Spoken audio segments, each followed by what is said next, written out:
Hi everyone! Just to do something a little different, today I'm going to do some extensive book shopping, or in other words, make really poor financial decisions. And that is because a bookstore, a Barnes Noble's, the closest one to my house, the closest one in pretty much the southern Miami area, is closing. They are closing to move to a smaller store, mostly because of a Rooms to Go opening.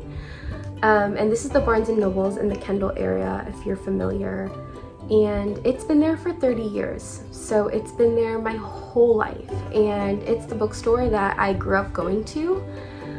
It's the bookstore that I was first introduced to literary classics when I was in middle school and nervous about picking up and understanding. It was where I went in high school when I had a bad day or my heart hurt because people left me out. So it's somewhere I constantly went to. In college, when I first started college, it was where my first study dates and study sessions were.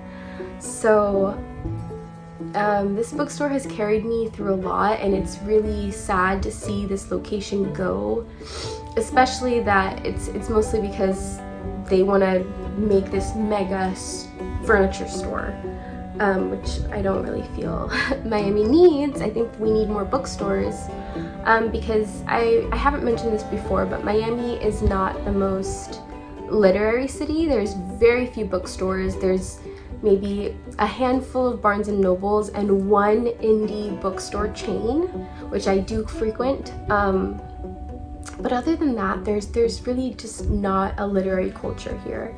So to see this bookstore go hurts my heart. But I'm going to take advantage of all the sales. Everything is on sale. So today I'm going to do a lot of shopping. I'm going to hopefully get some good books that I've been wanting to buy but haven't bought from Amazon and kind of been just waiting around for. So I'm going to go see. It's kind of a few weeks before they close officially, so I'm hoping I'll find some good things. And I have a friend joining me for the adventure, so I'm kind of excited. I will take you along, and then I will do a book haul of everything I got. So this is just a new type of video, and I'm excited about it, and I'm excited to share with you. So I will take you along with me.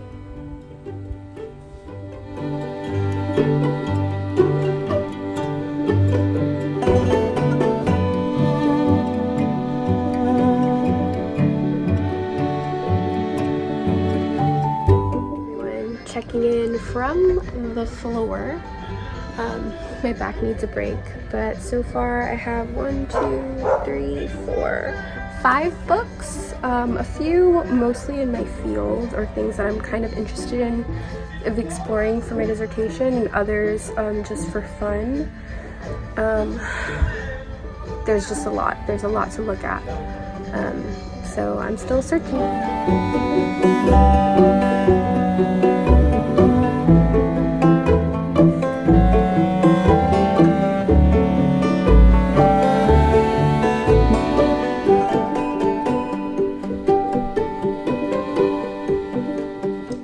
So I am back home with all my purchases from the Barnes & Noble closing, 2 bags worth.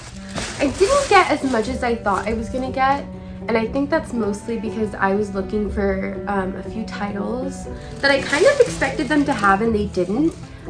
Like one of my favorite authors is Sylvia Plath, so I did want some editions of her poetry that they just didn't have, or anything within the Penguin Classics.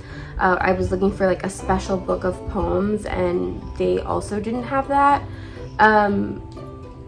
So I found some random things that I wasn't really looking for, and one book that I was looking for. But I also I got a bunch of stationery and cards, because I love sending cards to my friends abroad, and just kind of really writing thoughtful notes to family members and to just, you know, people that I care about. So I got a bunch of these because they were $1. So, you know, they're kind of blank, which I liked that because, you know, I get to fill them, and which was really nice. I got this because my friend and I have a joke about when she gets engaged, so now that's going to be a little inside thing once I get to give it to her when that happens. But as far as books that I got first and foremost the Question on Palestine by Edward Said. I'm a big fan of Edward Said. If you're not familiar with his book called Orientalism, it's really interesting picture of how we constructed the Middle East and how that construction just leads to the way we view things. So that's just a really rough synopsis, so you can look into that. So I look forward to that. I got this, In Conclusion, Don't Worry About It, by Lauren Graham. She is Lorelai Gilmore, and I just thought this was something like a quick reference for me to just look at when I don't want to worry about stuff, because I think lately I've been so in my head. So I think this will help me ground, and it's something that I could easily keep in my purse and just carry with me when I need something. I got this because I think now, going into this next phase of my PhD, going into potentially teaching, because that is something that my university allows PhD candidates to do, I want to be really mindful of the moment and how higher education is changing, especially in the post-pandemic world. So I got this, The New Education, How to Revolutionize the University to Prepare Students for a World in Flux. I think this will be really increasingly relevant.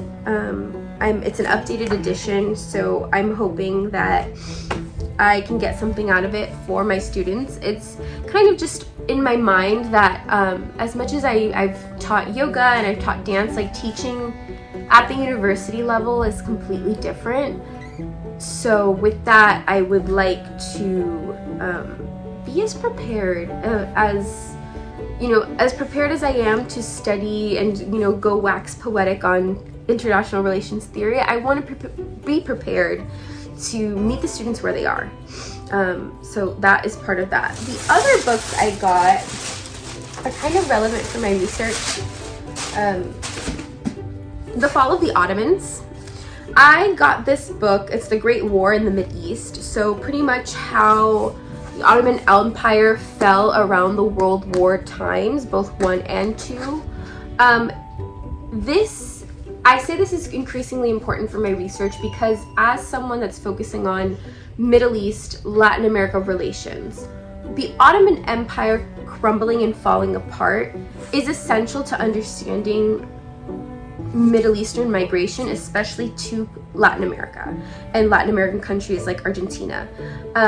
Especially that the shift of the Ottoman Empire to a more Turkish-facing empire, Turkey having, Ottoman Empire with a Turkish face is what I'm trying to say, really frames how anyone coming from this area of the world, the Middle East, the Near East, the Ottoman Empire, they were called Turcos in Latin America.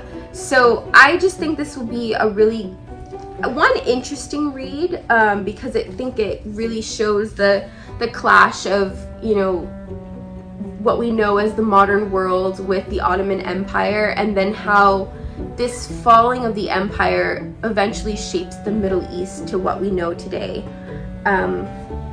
So that's that. And then I got this book, which is relatively new, and this was one of the books that was on my list, and I was so excited to find it. And at a discount, of course. It's called Co-Intelligence, Living and Working with AI.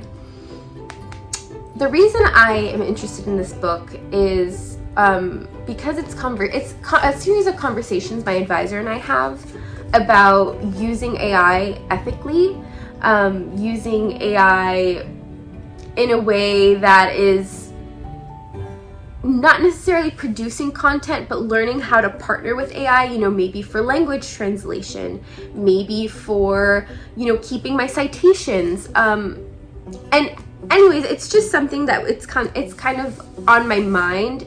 And as someone that is a TA and is now coming to be a professor, I always have really negative feelings about AI use within the classroom. But I know that there are better ways to use it for research and things like that. So I'm hoping this book will help me come to terms with my conflicted feelings of AI and AI use, because you know, my advisor speaks pretty positively about it, about, you know, the ways of using it ethically and how we could, you know, people like myself need to figure it out so we can make it better and use it for the thing, you know, for greater purposes, not just to create content or, you know, write papers for whoever. And I'm trying to wrap my head around it. So I think the more I'm informed, the better I will feel, and the more I will feel, I don't know, able to have these interesting conversations with him. I'm thinking after I read it, I will pass it along to him and probably his wife as well, who's another professor, but that will probably be on my committee, and see what their reactions are, so then we can talk about it. The last thing that I did get was, on a super sale, some stress-free word search puzzles. Because I spent some time away from social media and just from being on my phone, I've really gotten into doing word searches, which is something that I've always liked doing, but I guess I didn't realize how much I liked doing them till recently. My grandmother used to do, sometimes she'd probably get through this in a week. She loved doing word searches and, you know, having her novelas in the background and just sitting with her cup of coffee and doing word searches all day long. That was one of her things. And while I had bought a word search book a while back and kind of just was doing it for fun over, I think, Christmas, I really kind of been doing them more and more, like daily, 2 or 3 of them, and I find them really relaxing. I think some of them are fun to learn new words that I don't know, haven't really used or kind of forgot about. This one is nothing crazy, so it won't be any word development, but I don't know, it's kind of like a fun way to connect with her and, you know, kind of remember her through doing some fun puzzles.